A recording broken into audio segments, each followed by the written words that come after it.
Well, let me talk to Democratic Senator Chris Coons from Delaware.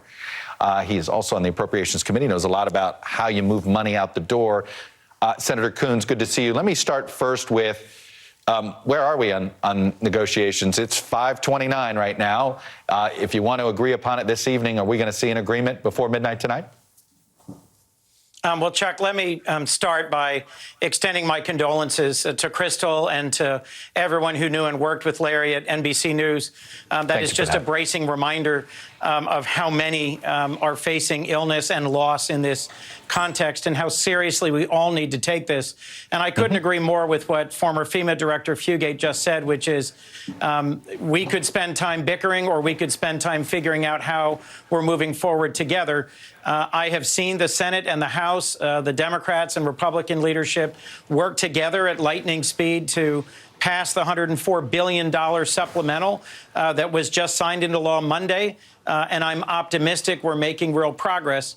But there are different values at the core of the proposal that Mitch McConnell laid out last night after developing it with his colleagues in his caucus only. And there's different values that Democrats bring to the table in terms of putting workers and families and public health and public employees first.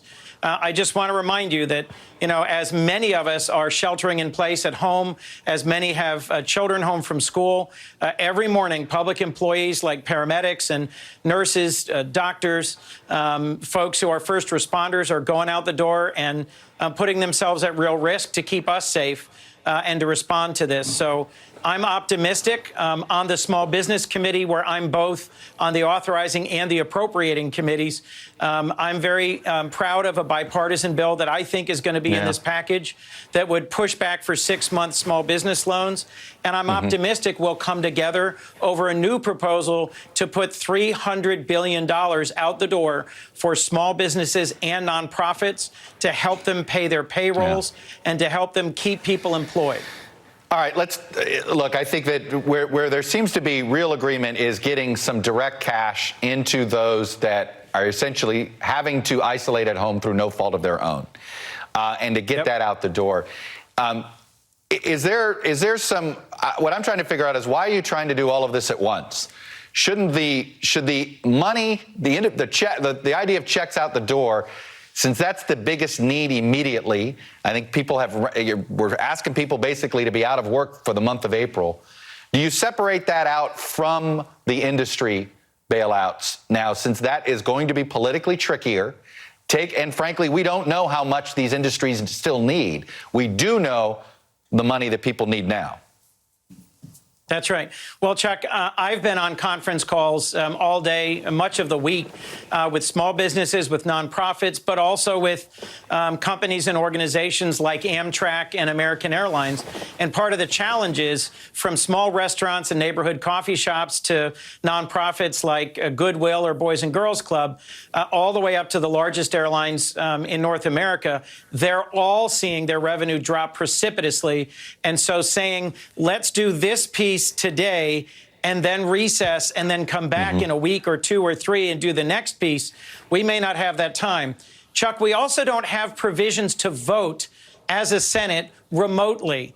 That's one of the things that was discussed after 9/11, but never really solved. And we don't have provisions for vote by mail. One of the things I'm pushing, and Senator Klobuchar and Senator Wyden are working with me on, is we just saw 5 states delay their elections.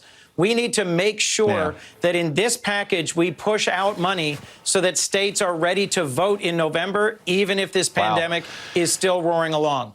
Senator Coons, if I'm reading between the lines here, you're concerned that this may be your one shot for a few weeks, if not a month, to pass some legislation. It sounds like you think this thing should be even bigger and broader, because we don't know if the Senate's going to have a quorum. Well, that is a concern, frankly, because you've got 2 members of the House who have tested positive, and you have 24 members of the House who are in quarantine. That hasn't happened to members of the Senate yet. But frankly, we should be practicing social distancing, and that makes it hard for you to bring together from all over the country 435 members of the House. And so once we go into recess, We need to figure out how we're going to do a fourth and a fifth round. Let me get back to your core point. Yes, we need to get resources out to people promptly.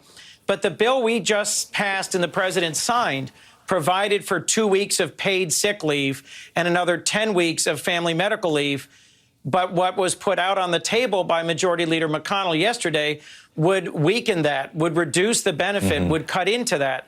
And I don't think sending one check of $1,000 replaces strengthening unemployment insurance and strengthening paid sick leave. We've got to get our values right, and we've got to fight for families and workers in this bill. Are we going to assume that this will end up probably Americans will see multiple checks, maybe one check a month for 6 months, some people at some point because of this? Is that what you want Democrats to fight for?